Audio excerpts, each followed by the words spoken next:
Hey, what's going on, guys? My name is Pineapple GMR, and today I'm going to hit you guys with a slightly different type of video. Today I'm going to be discussing with you one of my all-time favorite series, being the Pokemon games. These games hit me hard growing up. These games were my life in every sense of the word. And really, the Generation 4 games were what took the cake. This is the generation that introduced me to this vast world of Pokemon, that let me meet and appreciate all these incredible creatures. The game that stuck with me to this day, however, were the remakes, Pokemon HeartGold and SoulSilver. While being a remake, these games were vastly different from their Generation 2 counterparts. These games not only inspired me to hold a personal bond for many of these unimaginable creatures, but also taught me how to appreciate the powerful bonds I have in my life. This is my love letter to Pokemon HeartGold and SoulSilver.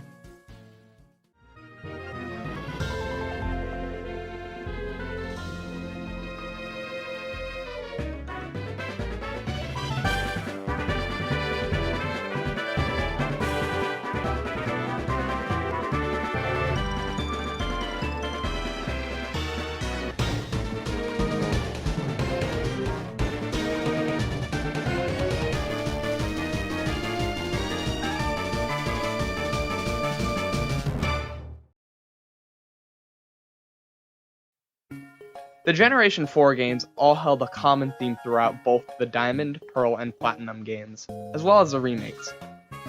Love for Pokemon. So many extraordinary features were added into each of these games to fully emphasize the personal connection each trainer holds with their Pokemon. And I was no exception.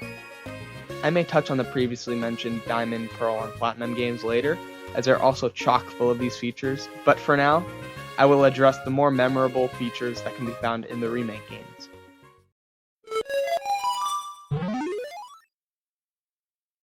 Starting off the list, we have the most obvious feature, the Pokemon Follow feature. Where do I begin? Just look at his face. Look at it. This feature made the game for many people, and is a feature still feverishly demanded by Pokemon fans everywhere. Seriously, this feature is just flat out amazing. Any Pokemon in the National Dex would follow you, and each of their models was perfectly crafted to give you a real sense of companionship. When you went somewhere in the game, you never felt alone. Never. You were always safe and secure with your favorite partner at your side. And whether you were running through the sandy beaches of Cherry Grove City together, exploring the vast Elix Forest together, and getting lost in the dark caves, or even just relaxing in your hometown of New Bark, you always felt secure. A feeling of warmth is huge in these games, and coupled with the feelings invoked by your partner trying to keep up behind you, you will no doubt feel love for your amazing Pokemon. Next up, we have another feature that lets you walk with your Pokemon, but now it's brought to life. The Pokewalker. This nifty little pedometer lets you bring your companion with you out into the real world. When a game can make you cry repeatedly from losing 3 plastic pedometers with a digital creature in them, yes, I lost and bought that many, then you know the game's doing something right. Today we have things such as the Pokeball Plus, which let you do the exact same thing, but with lights and sounds and whatnot. This, though, has never really been the same to me. Nothing can compare to walking around and seeing your little friend there on the screen with you every step of the way. Whenever you wanted, you could stop and play a game with them, and nothing made me happier than being able to catch another Pokemon during a walk so that my partner and I had a new friend to tag along with us.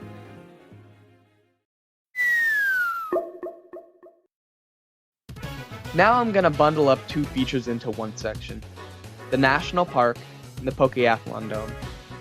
Both of these places have almost completely contrasting environments to them, with one taking place in an action-packed dome where your skills and Pokemon are put to the test, and the other being perfectly serene, calm, and warm.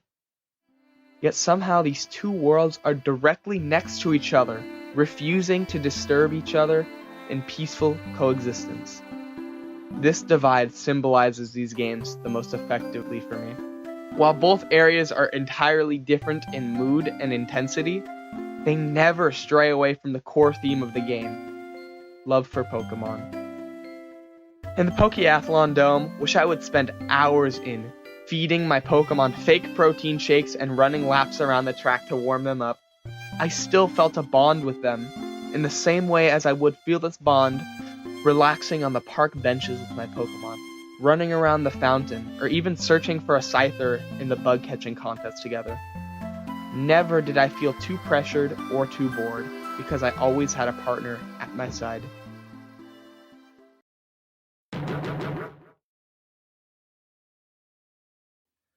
Now I will go into some of the main themes from these games, and why are they able to teach us such an impactful lesson.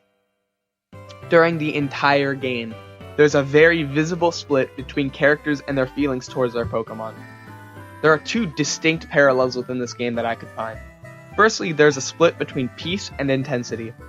As previously mentioned, the juxtaposition of two locations, polar opposite to one another, right next to each other, helps to indicate this feeling. Furthermore, this theme is compounded with the warm atmospheres of most locations in the game, with the intensity of battling, explorations, and other rigorous events. For example, we could take a look at the summoning of Ho-Oh atop the tower, one of the most spine-chilling events in the game. This scene, though notably nerve-wracking to some degree, is also surprisingly serene and peaceful. You're on the top of a tower with autumn leaves breezing by. You have your party by your side, prepared for any challenge that may come your way, and yet still feel calm despite a mighty beast with wings of fire on the approach. You're determined, but never scared. You're engaged, but never dreadful. This exact feeling of balance is demonstrated throughout the entire game, and while sometimes one force may be stronger than another to exemplify a certain situation, it will always revert back to this sense of balance.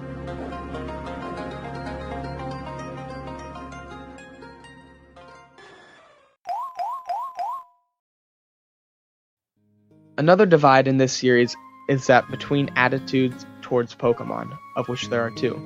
A path of loving your Pokemon, and a path of hate and using your Pokemon as tools for spite. The most obvious example of this is one that is consistent throughout the entire game, being your rival. Since the very beginning, he is shown to be hell-bent on using his Pokemon as tools to display his dominance against trainers such as yourself. Trainers with the capacity to love their Pokemon. Whereas your rival stole a Pokemon because it looked strong, you chose your Pokemon based on your feelings towards it. Your rival is a hateful person, and this transmits into his Pokemon, whereas when you feel a bond with your Pokemon, you become confident in their abilities and grow stronger together. This theme impacts the playing experience to such a high degree that every trainer has to feel connected to their Pokemon. For me, that Pokemon was Ampharos. Since right before fighting Faulkner, little Mareep and I bested each challenge together, growing and learning at every chance we could, until at last we were able to relax on the Olivine shore together, having beaten the champion. Even after the main journey had been completed, I had not once felt that I didn't have any use for him anymore. Instead, I felt sad and didn't want to ever leave my friend behind. I had grown a personal bond with a digital creature that had been nothing more than a few variables in a small game cartridge, but the impact that it had was more than any amount of code could process. Finally, let's talk about some of the more physical features of these games. The memorable locations and beautiful score. The locations in this game are by far the most memorable to me in the entire franchise. Places like the Slowpoke Well in Azalea Town, the Game Corner and underground shopping district in Goldenrod City, the mysterious ruins of Alph, and the distant Safari Zone, all made for such incredibly memorable locations. Each location felt alive, with purpose, and fit well into the world of Pokemon. There's a well full of water? Of course Slowpoke would be living there, why wouldn't they? There's a vast shopping district in a bustling city? Of course there is.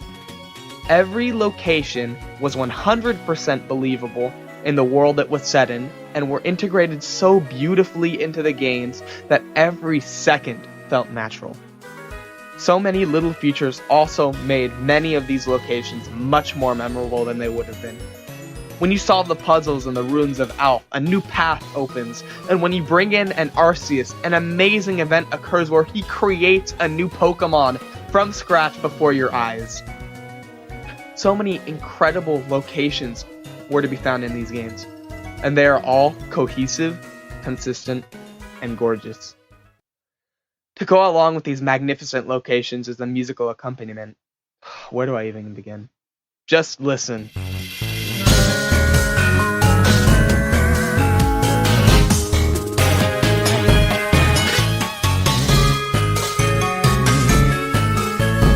Yeah, crazy, right? Every location has a handcrafted piece of musical candy that never gets old. Each piece of music highlights and refines each location they are set in, helps to both amplify the mood of the area and retain the same constant feeling of warmth and growth throughout the entire game. Speaking of growth, that is one of the best things that this game gets right. Through each journey, battle, evolution, you feel as though you are growing. No. Not just that your Pokemon are growing, but you, as a person, are growing.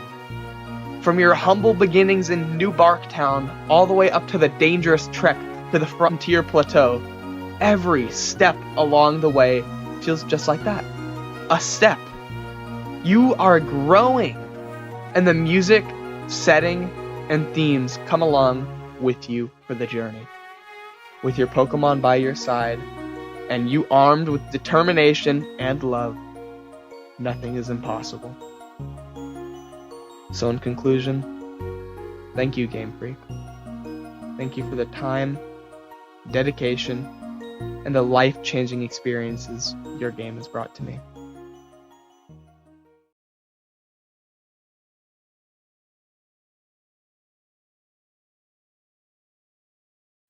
Thank you all for watching. Please let me know your thoughts in the comments down below. I would love to hear what you all have to say.